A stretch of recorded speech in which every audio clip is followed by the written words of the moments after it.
নমস্কার, আপনারা দেখছেন সান্দন টিভি। আমি রয়েছি আপনাদের সাথে মীনাক্ষী। চোখ রাখছি এই মুহূর্তে প্রাইম নিউজে।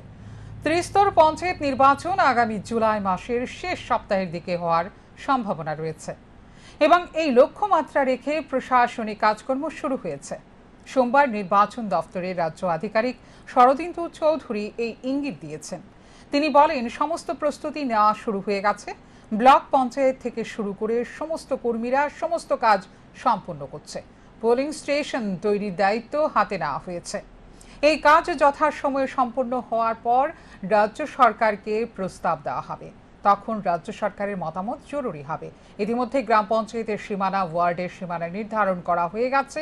কিছুদিনের মধ্যেই ভোটার তালিকার কাজ সম্পন্ন করার জন্য দায়িত্ব নিয়েছে ব্লক ডেভেলপমেন্ট অফিসারদের। আশা করা হচ্ছে আগামী জুন মাসের মাঝামাঝি দিকে এই কাজ সম্পন্ন হয়ে যাবে। তিনি আরও জানান, বিগত বছর গ্রাম পঞ্চায়েতের সংখ্যা ছিল 591টি। আসন্ন নির্বাচনে গ্রাম পঞ্চায়েতের সংখ্যা বাড়ারই সম্ভাবনা প্রবল। কারণ পঞ্চায়েত দপ্তর থেকে জানানো হয়েছে 16টির মতো পঞ্চায়েতের সংখ্যা বাড়বে। পঞ্চায়েত সমিতিতে আসন রয়েছে 116টি। এর সঙ্গে জড়িত 35টি ব্লক। অপরদিকে 8টি জেলা পরিষদ রয়েছে। পঞ্চায়েত সমিতিতে গ্রাম পঞ্চায়েতের 6111টি আসন রয়েছে। পঞ্চায়েত সমিতিতে রয়েছে 419টি এবং জেলা পরিষদে আছে 116টি আসন। তবে বলা বাহুল্য, রাজ্যের মন্ত্রিসভার সদস্যরা বর্তমানে পশ্চিমবঙ্গে নির্বাচনী প্রচারে রয়েছেন। তারা রাজ্যে আসার পর প্রস্তাব গ্রহণ করলে আবার নির্বাচনী নির্ঘণ্ট বেজে উঠবে রাজ্যে। শাসক বিরোধী সব রাজনৈতিক দল সর্বশক্তি দিয়ে নির্বাচনী কাজে ঝাঁপিয়ে পড়বে। একদম আইন অনুযায়ী ত্রিস্তর পঞ্চায়েতের নির্বাচন আপনার জুলাই মাসের লাস্ট উইকে হবার কথা।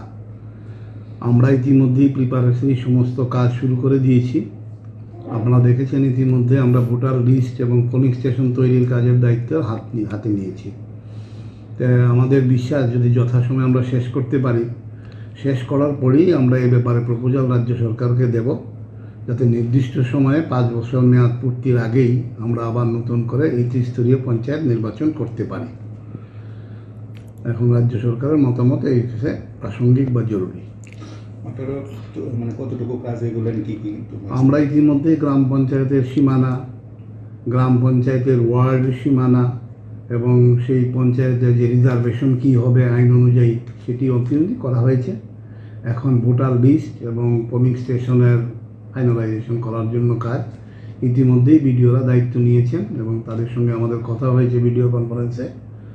তারা ইতিমধ্যে এই কাজে হাত দিয়েছেন। আমরা আশা করছি জুন মাসের মাঝামাঝির মধ্যে এই কাজটা শেষ করা হয়ে যাবে।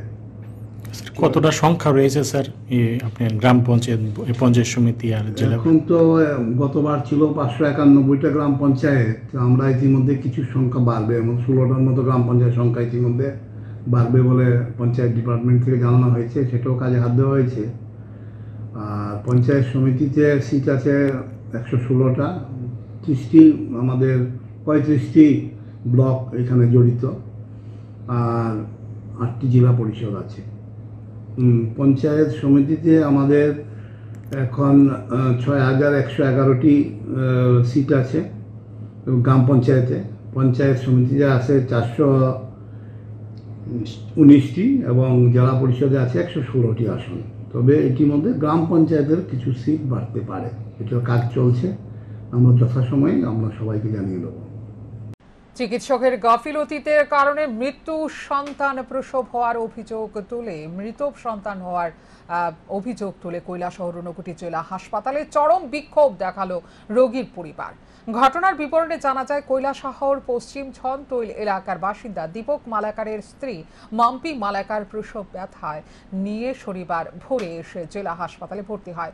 তখন চিকিৎসকরা জানান মাম্পি মালাকারকে সিজার করতে হবে এবং বলেন সোমবার সকালবেলা মাম্পি মালাকারকে সিজার করা হবে। সোমবার সকালবেলায় চিকিৎসকরা জানান স্বাভাবিকভাবে সন্তান জন্মদান করতে পারবে মাম্পি মালাকার।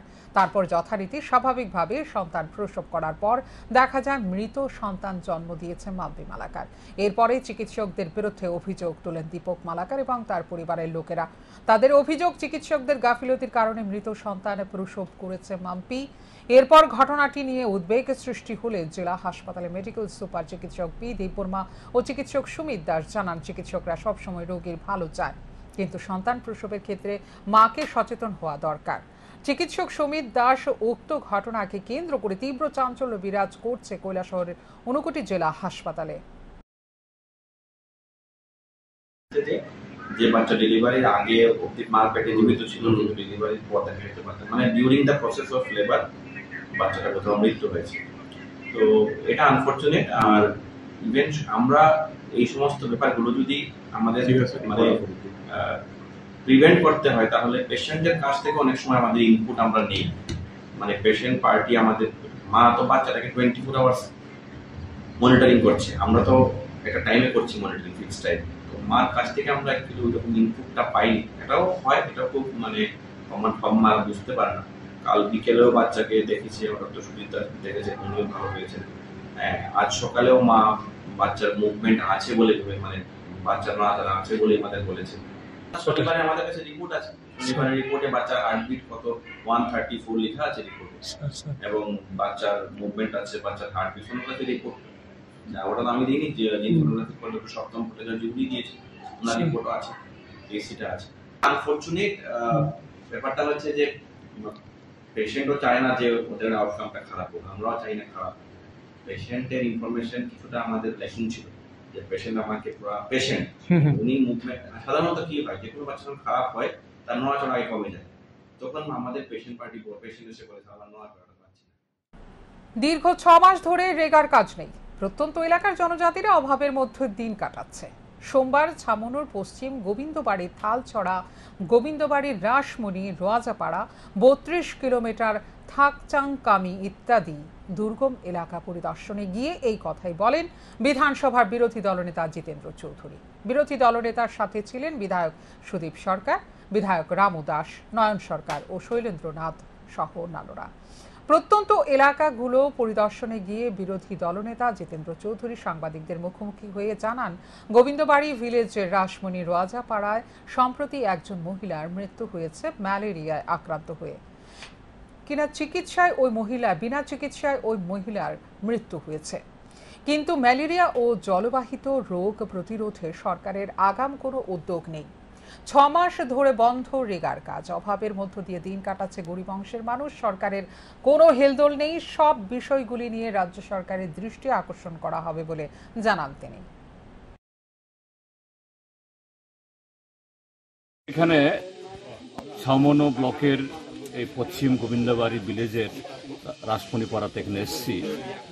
এখানে গত 7 তারিখে একজন মহিলা 47 বছর বয়সের মানবপতি ত্রিপুরা এই ম্যালেরিয়া আক্রান্ত হয়ে মারা গেছে কোনো চিকিৎসা ছাড়া।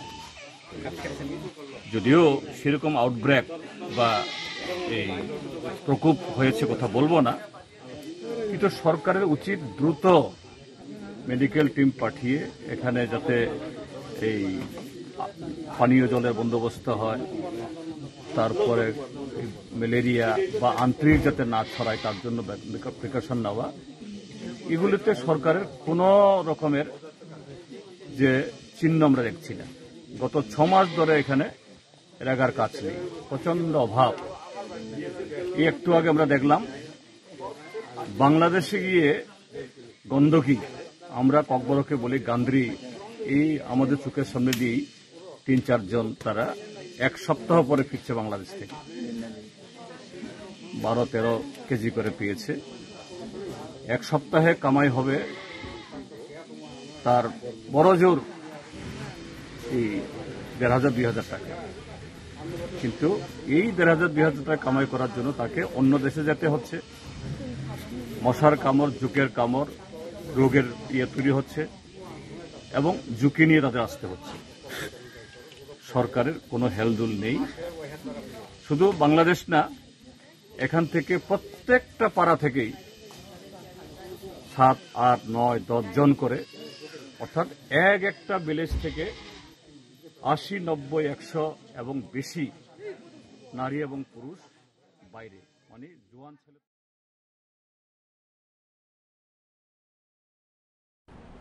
নেশামুক্তি কেন্দ্রগুলোর অভ্যন্তরে চলছে চিকিৎসার নামে শারীরিক নির্যাতন। সরেজমিনে তদন্ত করতে দাবি জানালো বাম ছাত্র যুব সংগঠন। নেশার বারবারন্ত নিয়ে এবার সরব হলো বাম ছাত্র যুব সংগঠনগুলি। সোমবার ডিওয়াইএফআই, এসএফআই এর রাজ্য কমিটি, টিওয়াইএফ এবং টিএসসিওর কেন্দ্রীয় কমিটির পক্ষ থেকে যৌথভাবে ডেপুটেশন প্রদান করা হয় জাতীয় স্বাস্থ্য মিশনের ত্রিপুরার অধিকর্তা রাজীব দত্তের কাছে। ডেপুটেশনের পর ডিওয়াইএফআই রাজ্য সম্পাদক নবারুণ দেব বলেন, গোটা রাজ্য পরিকল্পিতভাবে নেশায় ভাসিয়ে দেওয়া হচ্ছে। চোখের সামনে এখন নেশা সামগ্রী বিক্রি হচ্ছে। প্রশাসন এদিকে সম্পূর্ণভাবে নিষ্ক্রিয়। তাই জাতীয় স্বাস্থ্য মিশনের ত্রিপুরার অধিকর্তার কাছে দাবি করা হচ্ছে যাতে নেশার বিরুদ্ধে কঠোর ব্যবস্থা গ্রহণ করা হয়। জনসচেতনতামূলক কর্মসূচি গ্রহণ করতে হবে। তিনি আরো বলেন, ব্যাপক হারে মদের দোকানের লাইসেন্স দেওয়া হচ্ছে এবং অলি গলিতে নেশা সামগ্রী বিক্রি হচ্ছে। এর সাথে এলাকার মাতব্বররা জড়িত।